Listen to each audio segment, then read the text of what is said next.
రాజన్న సిరిసిల్ల జిల్లా సిరిసిల్ల నియోజకవర్గం పరిధిలోని ముస్తాబాద్ మండలంలో అకాల వర్షాలతో పంట నష్టపోయిన గ్రామాల్లో బీజేపీ జాతీయ ప్రధాన కార్యదర్శి తాజా మాజీ ఎంపీ బండి సంజయ్ కుమార్ బుధవారం పర్యటించారు. ఈ పర్యటనలో బండి సంజయ్తో పాటు పార్టీ ఎస్సీ మోర్చా జాతీయ కార్యదర్శి ఎస్ కుమార్, రాష్ట్ర కార్యదర్శి డాక్టర్ ఎస్ ప్రకాష్ రెడ్డి, రాష్ట్ర అధికార ప్రతినిధులు రాణి రుద్రమదేవి, జె సంగప్పతో పాటు జిల్లా నేతలున్నారు.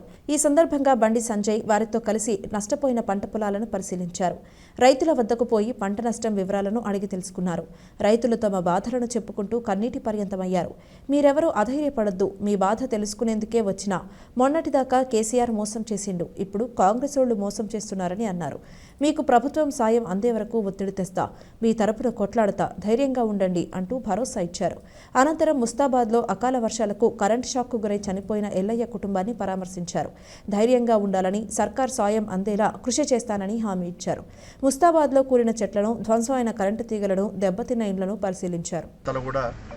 రైతులు పంట నష్టం జరగడం వలన చాలా ఇబ్బంది పడుతూ ఉన్నారు. మనకు తెలుసు, రైతుల పరిస్థితి తెలుసు. పంట వేసేదాక అప్పులు చేసి పంట వేయాలి. గతంలో నష్టపోయినటువంటి అప్పును తీర్చుకోవడానికి మాత్రమే రైతులు వ్యవసాయం చేసే పరిస్థితి వచ్చింది. ఏ రైతు కూడా లాభం కోసము ఇలా వ్యవసాయం చేసే పరిస్థితి ఈ తెలంగాణ రాష్ట్రంలో లేదు. ఎందుకంటే రైతును ఆదుకోవాలనే ఆలోచన ప్రభుత్వాలకు పాలకులు లేకపోవడం, తూతూ మంత్రంగా వాగ్దానాలు ఇచ్చి తప్పించుకోవడం. రైతులు పంట నష్టం జరిగిన వెంటనే ఏమంటారు, సరే ఈసారైనా పంట వేసుకుందాం, పోయినసారి నష్టం పూడ్చుకోవచ్చు అని చెప్పి ఒక ఆలోచనతో వాళ్ళ రైతులు పంట వేసుకుంటారు. ₹1,00,000 పెట్టుబడి పెట్టడం లేరు వాళ్ళు. వాళ్ళు నిజాయితీగా నిబద్ధతతో 25 రూపాయలు మేము ఒక ఎకరాన్ని పెట్టుబడి పెట్టినాము. మేము ఎట్లా అప్పులు చేసి పెట్టాము. మేము పోయినసారి ప్రభుత్వం ఆదుకోలే, ఈసారి ప్రభుత్వం ఆదుకుంటే మేము ఓట్లేసి గెలిపించినాము.